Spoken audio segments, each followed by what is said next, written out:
Pagkatapos ng slam dunk lucky bounce ni Moto Tua, lumipas pang ilang segundo. At ito nga nangyari, miss ang tres ni Pugoy.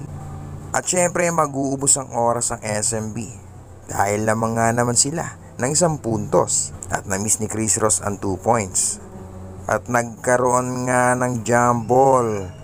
At dito na nga nagkaroon ng pagbabago sa ikot ng mundo ng SMB. Dahil not counted daw ang nag-bounce na slam dunk ni Moto Tua. From 56 seconds to 6.2 seconds bago nakapag-decide ang official. Napakaganda ng laro pero nagmistulang interbarangay anyari sa PBA. Agahan nyo naman ang kindatan para di masayang yung magandang laban ng dalawang team.